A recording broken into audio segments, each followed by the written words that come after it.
Hey, what's up everyone, it's Kage. Welcome to today's video where I'll be giving you my top 10 comics so far. I've been reading comics for about a year now, and I've read 18 of them so far. A few of them were miniseries or just arcs, and they were quick reads, but I also read a few actual series as well. So without further ado, let's go ahead and get right into it.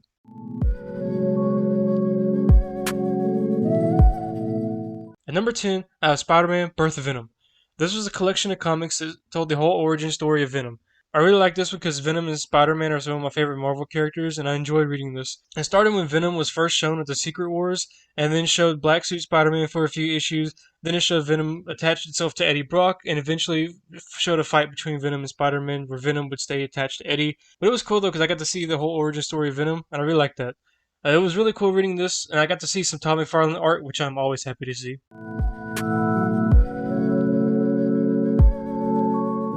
At number 9, I have Loki Agent of Asgard, the complete collection. This included the whole series of Loki Agent of Asgard and a few original Sin tie-ins. It was pretty short though, because the whole series was only 17 issues in total. But I really like this one because I got to see a lot of Asgard and all those characters, and I'm a big fan of that. And I will read some Thor comics pretty soon because I want to see more of it. But I also got to learn a lot more about Loki, which Loki I think is a pretty different character, and he has a whole different, or he has a whole lot going on, and pretty cool powers and stuff. So it was pretty cool to see a whole series about it. It started off pretty slow to me, not gonna lie, but then it ramped up a lot towards the end, and it got really good towards the end. But I really like the stories where the hero gets beaten down and this provided that. I mean, if it got to the point where like Loki's whole life is kind of falling apart, and then that was awesome to see. I know it kind of sounds bad to like want to see that, but I mean that's kind of what I like though. It was also pretty cool to see that Loki was a hero of the story and the villain in the story. I like that dynamic of it. It's pretty cool. And I also got to see the God of Stories Loki, which I've heard a whole bunch of people talk about all the time. So that was pretty cool. I got to see everything.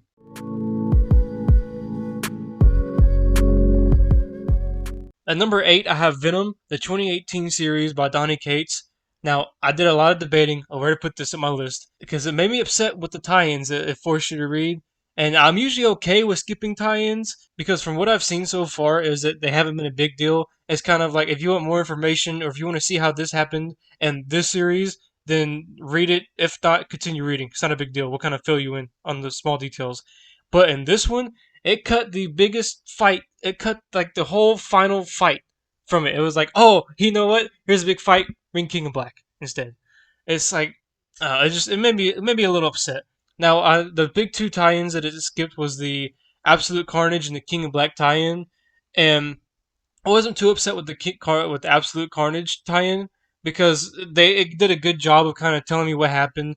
But the King of Black tie-in really made me upset because it all led up to this big fight scene at the very end, and all of a sudden it's like, oh, by the way, you got to read this too. So that was a little frustrating, but nonetheless, it was still a really great series. It's still at number 7 because there was a lot of things I really liked in this series.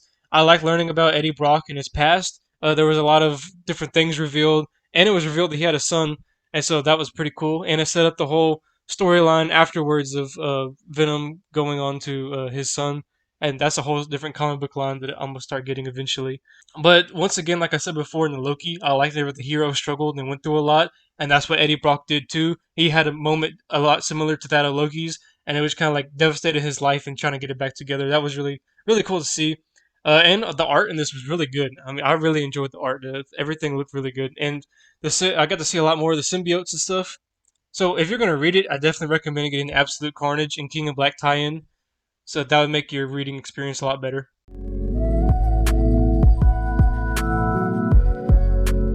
At number 7, I have something other than Marvel, finally. I have Deceased. This was a mini-series about a zombie apocalypse in the DC universe, and I really like this one.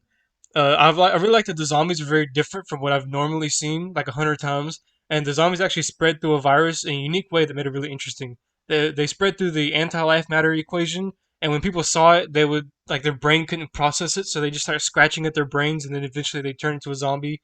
But basically, once they saw the anti-life matter equation, went into their brains, and so it was spread through, and it spread very quickly through technology. So if you just saw it on your phone or if you saw it on TV, it would spread to you, and that was a really cool dynamic. I really like the way that spread. It also did a great job of incorporating different characters into the story, and most of them were characters that I knew or I was somewhat familiar with. Unlike Metal, Whenever it was just like, oh, here's this random character, I have no idea who this is. But that's a different story. Now there are some deceased spin-offs that I can read, but I'm nervous to read them because I don't really want to sour my taste of deceased. But I'm probably going to end up getting them eventually. Now this was I would compare this a lot to Marvel Zombies because it's both superheroes and zombies. And I've read the first two complete collections of Marvel Zombies. Well, I gotta say that Deceased was a lot better, and that's why I'm so nervous to get the spin-offs for Deceased because for Marvel Zombies, I'm like the first like two series, I was like, this is awesome, and then went to a new writer, and then it was like, okay, I don't like this anymore.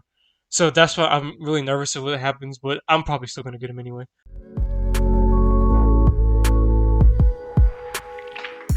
At number six, I have The Batman Who Laughs. I really enjoyed this comic. I felt that the story was very interesting and presented nicely because sometimes whenever I've read some with like the multiverse and stuff, and it gets pretty confusing of the way they with the way they did it and the way they explained it. But this one did a nice job, and it was a good read. I really like the actual character of the Batman Who Laughs, and to see him as a central villain for Batman was awesome. I liked his role a lot more than in Metal. Once again, I'm still bringing up Metal. Yeah, Batman Who Laughs in this series was great. I loved it. I also got to see Total War Batman, and that was pretty cool. It was a different version of Batman. It's pretty cool to see different Batmans together playing the heroes and villains in the story. Just kind of like how I said earlier, how it was like two different versions of Loki that were like good and evil. This one had, the regular Batman, and then it also had the Batman Who Laughs was from a different multiverse who was against them. And I had help with Total War Batman and stuff. So that was I like to see that, and I would definitely like to see some more comics that are centered for the Batman Who Laughs as the villain to Batman because I just like the whole dynamic.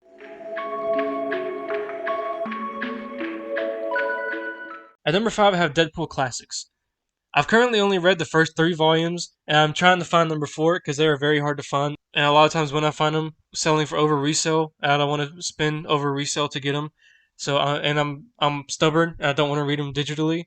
I try to avoid digitally as much as possible because I like the paperback. But anyway, I really like this series because Deadpool is one of my favorite Marvel characters, and this series is a great way to read his comics.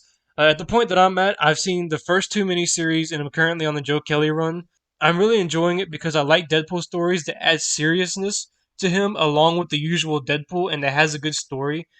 For example, I read the first Deadpool Samurai volume, which was the manga that had Deadpool as the main character, and I was not a big fan of it at all.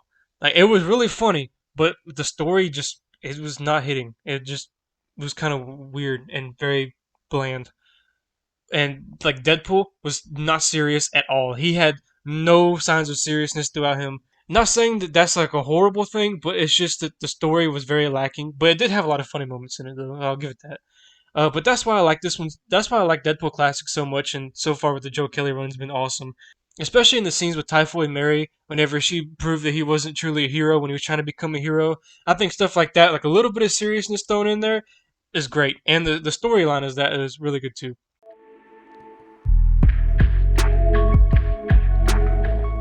At number four, I have Batman: Death of the Family. Now, this is part of the New 52 Batman comic book series, and I haven't read the whole series, but I just read this one arc so far. But I do plan on reading the whole series very soon. This was actually the first comic book that I ever read. I read this one and then Batman Who Laughs, but I really enjoyed this one. I really like this one because the version of Joker is really good. Joker is one of my favorite DC villains, and probably one of my probably probably on my top 10 list of DC characters. But I really like the Joker, and this version of him was great. And looked freaky and looked like totally beat up and messed up with the when he cut off his face was cut off and he sewed it back on. That was really cool. I really liked that look to it, and I also liked the way he tried to torment Batman by capturing the whole Bat family, and I got to see all the Bat family and Batman try to deal with it. I just really liked the story on this one. I thought this one was really good. And now I would not be surprised if this ended up moving up on my list when I read the rest of the series because I've heard so much about the Court of Owls that was like a really good Batman arc. So that's probably gonna this whole series is probably gonna move up on my list.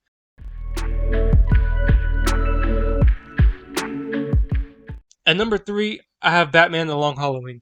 A lot of people have said that this is a must-read Batman comic, and I completely agree. The storyline for this was amazing. It's centered around the Falcone family and the different other mob families, and the origin of Two-Face and the Holiday Killer. That whole storyline was great. I like the way that some of his villains played a role in this, but didn't overtake the story. For the Joker example, I'm talking about the Joker again. The Joker was in it for about an issue, and I think he had a small appearance later in the issue. But for the appearance that he played, he didn't overshadow the whole entire storyline. To where when I think about that, all I think about is the Joker. Just a small part that helped progress the story, that also included a villain, was great. I love the way it was written, and I also love the art in there. The art in there was awesome.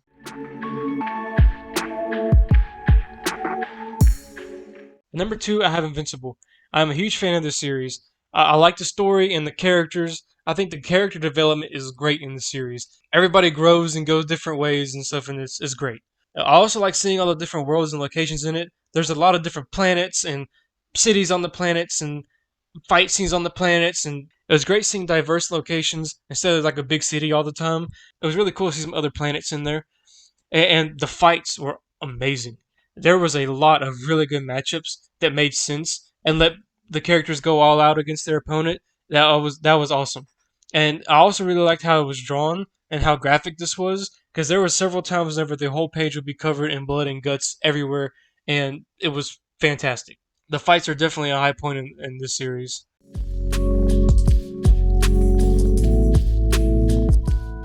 At number one, my favorite comic so far is Spawn. I've currently read the first compendium, which contained 50 volumes, and I'm about to read the second one right now. Spawn is awesome. There's just no other way to put it. I love Spawn. There are so many great things about the series. The character Spawn is one of my favorite comic book characters. I really like the way he looks, and I love his powers. His powers are unique and stuff, and I love seeing him develop his powers and learn about his powers and try to figure out how to use them. That is awesome. The Violator is also another really cool character. I always love when the Violator is around because he is hilarious. One of my favorite parts of Spawn so far is whenever he was telling stories to the kids in like an alley, and he kept paying them to stay. And that I don't know, just that part was really funny to me. I also really like the story of this.